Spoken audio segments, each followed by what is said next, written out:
is very, very fundamental to us. It's a non-negotiable item on our agenda. We start from certain positions of principle. One, Cuba is our nearest neighbor. Two, Cuba is a member of the third world like us. Three, Cuba fights at our side for changes in the world economic system. Four, we find Cuba the most principled country to deal with. They operate on a basis of respect for sovereignty and non-interference in other people's internal affairs. They have an internationalist policy that if you say to them, come and be my friend, we think you have certain skills that are interesting. We think you've done certain things that are interesting. We would like to have a look at what you've done. Would you like to cooperate with us in a field? They say, fine. If you don't want to cooperate, they say, fine. We have long since understood that they are on a particular path of development that is obviously massively supported by their people and which is a product of their objective circumstances.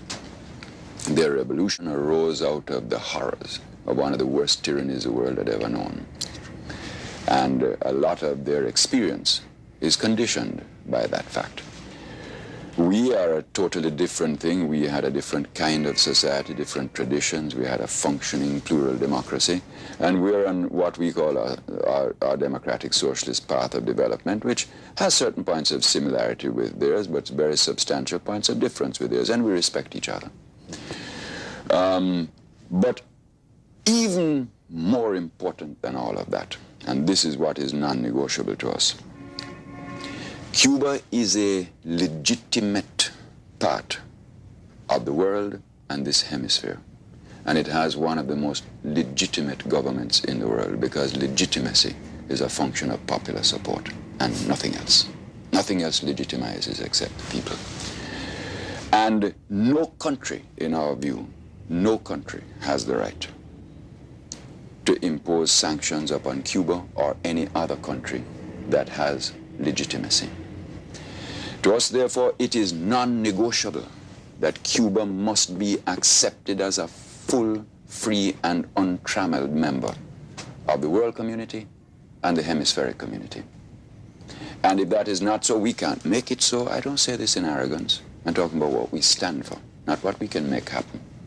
But what we stand for, we will not move over and we'll pay any price for. And, you know, looking at it from a practical point of view, you could say this.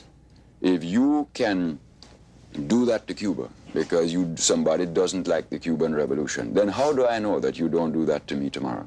Because you don't like something that I do.